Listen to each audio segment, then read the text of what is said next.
I'm Tom Rowland, and this is How To Tuesday for this week. We follow up on last week's turkey hunting episode with my good friend, Graham Tayloe.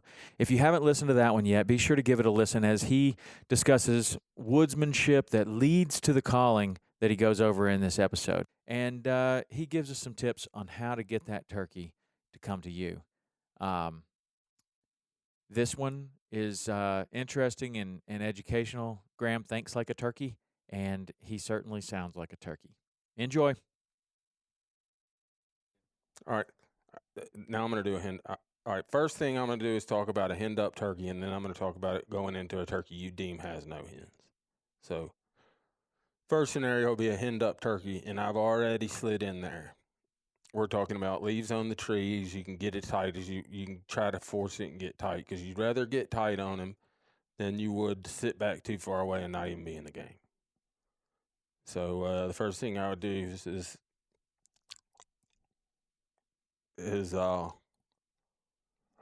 he's flown down. He's with all the hens, and so now you're trying not to intimidate the hen, but kind of cheat on him. Let him know that you're over there. So you're going to give him light stuff like maybe just a little bit, and then just maybe like two hens getting irritated.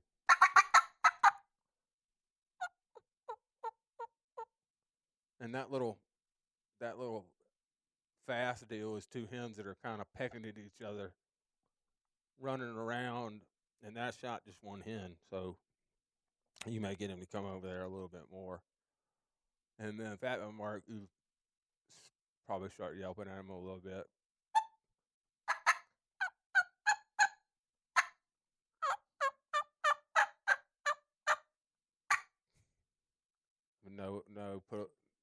No attention from him. Put a little bit more into it.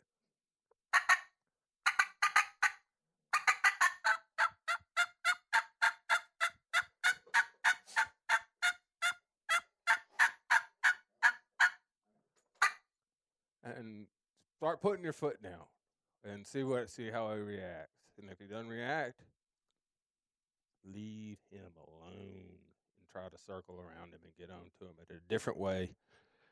Use your woodsman skills to kill him, because if that stuff doesn't work at the beginning, sit there for 2 or 3 hours and see if he comes over to you. Other than that, leave him alone and try to kill him by woodsmanship. Nothing you bring out of your pocket is going to call him away from the hens. It's not going to do it. I hate to be the one to break it to everybody, but you're not going to call him away from the hens. Whether you got an aluminum slate, cherry box, diaphragm, anything you got is not going to get him away from those hens. So you got to woods him then. And woodsing him means using your woodsmanship skills to kill him versus this call that I got in my hands. The second thing would be, so if you're walking in the woods, he's already gobbling. Joker's eager. You can tell he's by himself. And so what you want to do is maybe not get all the way to the bubble. Set up in a road that you can see is a path that he'll walk down. Let him gobble a few times on his own. And then one time when he was about to gobble, hit him a little bit, like, and that ought to get him something little like that. Ought to freak him out. He ought to look your way, especially if he's alone. And then he can get a little bit more fired up. But you don't want to keep calling at him so much that he gobbles so much that he gobbles up hens, because that's all he's trying to do in the beginning. That's another reason why you don't want to overcall at him. So if he's not really coming, he's not really fired up, so you're going to fly down now. I'm at just a hen coming out of the tree real quick. Little tree yelps, and then they get a little bit more excited, start hopping.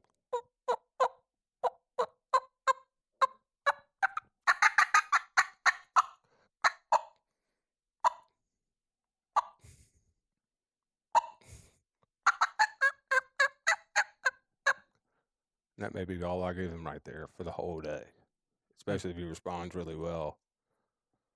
Because if you keep giving him stuff after that, your odds start diminishing. The more he learns where you are. Most of the time, that first time that you called at him, they really don't know where you are. So they walk over that way, maybe more so than they would if you, He hit me. He gobbled. He knows I'm over here. Why would I call at him in another 20-minute period and let him know exactly where I am? Because then he's going to hang up most of the time. They normally, if they hit that fly down cackle, and the best bet I can offer people is just to sit there. And when you think you sit there 30 more minutes. And when that 30 minutes is up, give him 30 more. And you're probably going to kill him. But don't, unless you see, and if he walks off real far and he's walking the other way, he just has ends that you didn't know about. And that's why he's going away. But you have to give him something to hear where you are. And Give him then a little he's bit. probably going to come back and circle back and see if you're still Give there him a again. little bit. So that little bit, do that again, the little bit where you just want to give him just enough to let him know that you're there. Yeah, and a lot of times doing a fly down cackle can be done in the clear woods, or it can be done right at a gobble, like and that's when you want to fly down before he finishes his gobble note. So he's like, "Oh no, I'm pretty sure it's at 2:00. I'm pretty sure, but I'm not positive." He will be positive if you do it again, Right? And that could work out good or bad for you. But if you don't ever say anything else again, it's going to get the best of him. He's going to walk over there to you. Whether he may have gone, and this is the thing too, guys. He may start going the wrong way the first time, but just give him a minute. It's because he starts walking the wrong way. He's just walking over there because that's where one of his areas he thought you were. If you just sit still, he's going to come over to a second area he thinks you are, and you can get him. But don't fall into the trap of his looking, of his just randomly. And a lot of times he'll have areas that he walks and gobbles and walks back to his core area. And if you follow him, you're just playing puppet.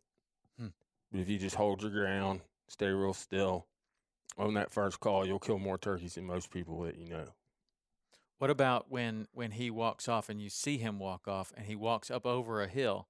What about going and setting up right where he was? Because that's where he wants to be. If I see him walking over a hill, and I know if I can see that he's getting ready to maybe go over the hill, a lot of times we try the hill jab, where if they go over the hill, you sneak up over the top of the hill and shoot them. You know, all's fair in turkey hunting. If he walks over a hill and puts himself in the bad situation to get preyed upon, then you should take that. There's nothing wrong in it. He goes around the bad hill, and if he goes down a dip and you see he's getting ready to go down another dip, wait till he goes into using the terrain. There's nothing to be ashamed about using the terrain to kill a turkey. In ambush, that just means in my opinion, it means you're a better hunter. Just calling them up is cool, but ambushing them is like Wile E. Coyote stuff. It's really neat. It's a lot harder to do than calling up. All right. That's Graham Tayloe. How to Tuesday for this week. How to kill a turkey by being deceptive or by being Wile E. Coyote. Yep. Thanks, Graham. Take us out with some calling. Oh, maybe I'll try a crow call. All right. Or owl and a crow. All right. I might not even have the crow. He may have flown off.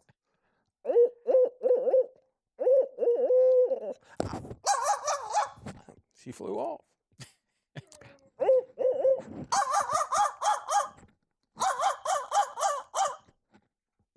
That's terrible. Well, delete that. That was all with your mouth and pretty impressive, actually. That's my number one turkey call. The crow? Yeah. Uh-huh. Because it makes them gobble, and I haven't upset any women or any men. All right. Thanks, Graham. All right. So there you have it. I hope that helps you prep for this upcoming turkey season. If you're anything like me, you're already thinking about it and traveling around with your calls in your car while you're driving. That is the best place to do it, not where your wife can hear you. If you're a turkey hunter, you know what I'm talking about. Anyway, if you have a chance, please rate and review this podcast on iTunes if that's where you get it. And just like always, if you have questions, concerns, comments, suggestions, please drop them to us at podcast@saltwaterexperience.com. That is the email address. I read every single one of those and would love to hear from you guys. Until next week, see ya.